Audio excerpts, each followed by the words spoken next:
In recent episodes, we have discussed the origins of ancient pagan rituals involving the sacrifice of children to a pantheon of gods and goddesses. We reviewed how the ancient sex and fertility rites of these ancient cultists have been preserved through the ages by secret societies and continue to be used today by the Illuminati cult known as Ordo Templi Orientis. Renowned Satanist Aleister Crowley organized a system of sex magic called Thelema, which is used throughout the 12 degrees of the OTO's ritual system.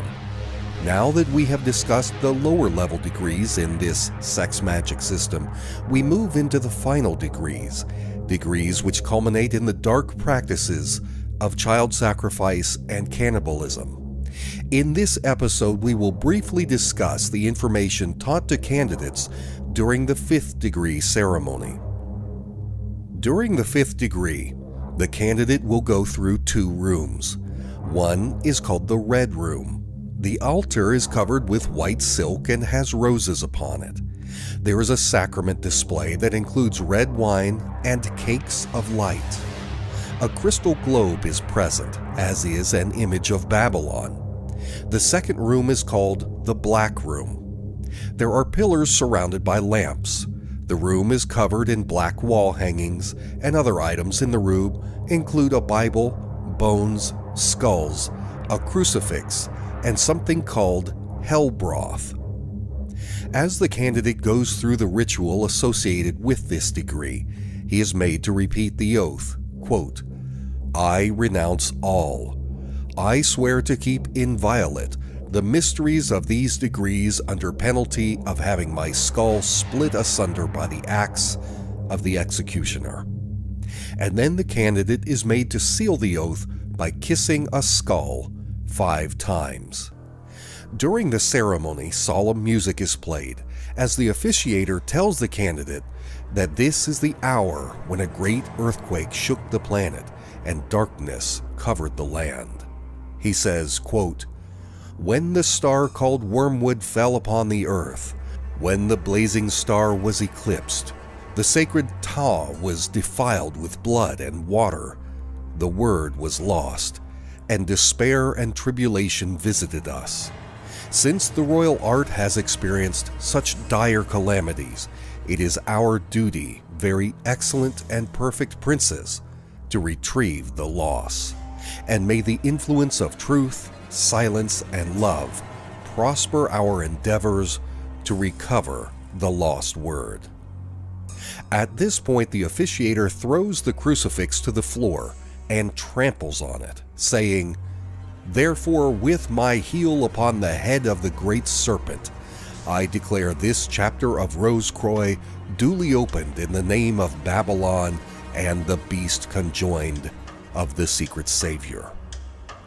This ceremony speaks of a time long ago when the earth was filled with darkness, when great tribulation and dire calamities brought destruction to mankind, a time when the blazing star was eclipsed. Many secret societies make reference to the blazing star, though they interpret the meaning differently.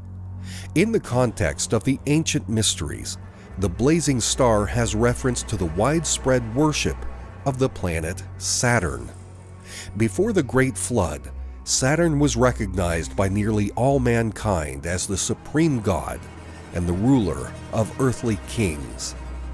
An associate of Albert Einstein was a Russian scholar named Immanuel Velikovsky, who chronicled hundreds of ancient records that make reference to such Saturn worship. If the ancient records of people all around the world are to be believed, once upon a time in human history, the planet Saturn was in a much closer orbit to planet Earth. Velikovsky postulates, based on these writings, that prior to the flood, a large body the size of a planet crossed through our inner solar system and wreaked havoc. He connects this celestial event to the cataclysmic events that followed on the Earth, including the destruction known as the Great Flood.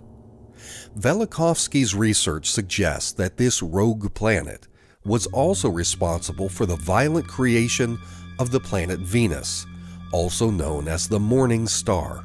He writes, quote, "The birth of the morning star, or the transformation of a legendary person, for example, Ishtar, Phaeton, or Quetzalcoatl, into the morning star, was a widespread motif in the folklore of the Oriental and Occidental peoples. The tradition in Tahiti of the birth of the morning star is narrated on the Society Island in the Pacific. The Manjan legend says that with the birth of a new star, the earth was battered by countless fragments. The Buryats, Kyrgyz, and Yakuts of Siberia, and the Eskimos of North America also tell of the birth of the planet Venus. A blazing star disrupted the visible movement of the sun, caused a world conflagration, and became the evening and morning star. This may be found not only in the legends and traditions, but also in astronomical books of the ancient peoples of both hemispheres." End quote. Some secret societies teach that the passing of this rogue planet is cyclical, and that it will return to cause destruction again upon the Earth. Those familiar with theories about Planet X or the Sumerian texts which speak of Nibiru will likely recognize this theory. Aleister Crowley speaks not only of the blazing star, but he equates it with the biblical star Wormwood. Wormwood is mentioned 7 times in the Hebrew Bible, or the Christian Old Testament, each time being used to represent bitterness or a dreadful cursing. In the New Testament, Jesus of Nazareth told his apostle John about the end times calamities that would befall the earth, a time of terrifying cosmic calamity that would reduce the population of the earth to a mere 1/10 of its normal level. He refers to a rogue planet by calling it Wormwood because of the bitterness and dread that will attend its next passing. In the Bible, planets are often called stars. In the 8th chapter of the book of Revelation, John records the vision that he is shown by Jesus. As the 7th and final seal is opened, something causes the earth to experience planet-traumatizing earthquakes on a global scale, with thunder and with lightning. Then, quote, "The first angel sounded, and there followed hail and fire mingled with blood. And they were cast upon the earth, and the third part of trees were burnt up, and all green grass was burnt up. And the second angel sounded, and as it were a great mountain, burning with fire, was cast into the sea. And the third part of the sea became blood. And the third part of the creatures which were in the sea, and had life, died. And the third part of the ships were destroyed. And the third angel sounded, and there fell a great star from heaven, burning as it were a lamp. And it fell upon the third part of the rivers, and upon the fountains of waters. And the name of the star is called Wormwood. And the third part of the waters became wormwood, and many men died of the waters, because they were made bitter. And the fourth angel sounded, and the third part of the sun was smitten, and the third part of the moon, and the third part of the stars. So as the third part of them was darkened, and the day shone not for a third part of it, and the night likewise." Many believe that what is being described by John is the passing of a great heavenly body that causes terrible destruction upon the earth. Meteors being pushed and other debris in the trail of this rogue planet rain down upon the earth, causing terrible destruction, a hail of fire. Velikovsky says that there is extensive ancient records kept by peoples all around the earth that record a previous global catastrophe, records that, over time, developed into various mythic legends. Could it be that there is, in fact, a mysterious planet that travels along a long, elliptical orbit spanning thousands of years that wreaks havoc on the inner solar system as it passes through? This is certainly the belief of many ancient cultures, and of many modern secret societies. It was the fear of that ancient global destruction that remained in the collective mind of man for many years, and led to practices of astrology and planet worship, in particular, of worship of the planet Saturn. This fear of Saturn is captured in mythic traditions, ancient texts, and artwork, both ancient and modern.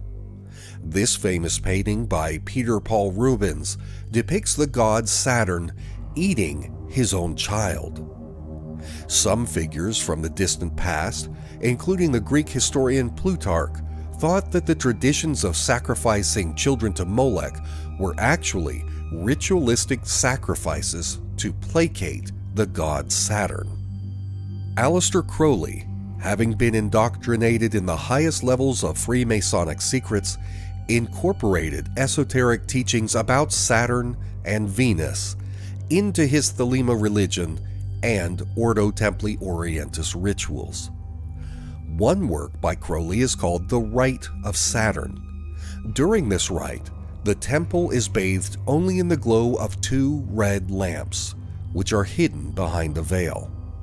The participants chant references to ancient planet worship and the horrors of past global cataclysms and the end of epochs of human civilization upon the earth, including, quote, "Dead Pharaoh's eyes from out the tomb burned like twin planets ruby red, and swathed, enthroned, the halls of gloom echo the agony of the dead.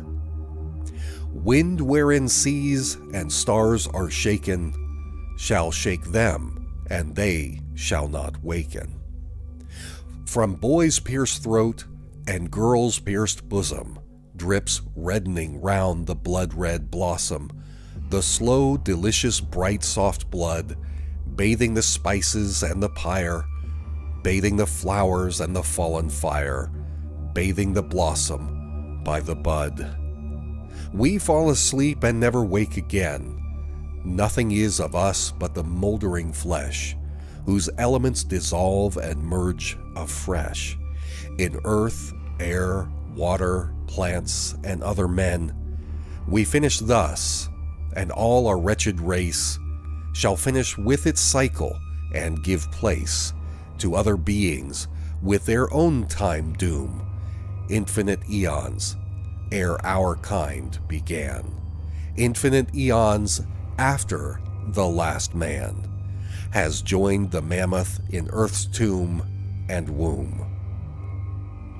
In the Ordo Templi Orientis ceremony itself, the mysteries imparted to the candidate for the 5th degree are to be kept inviolate.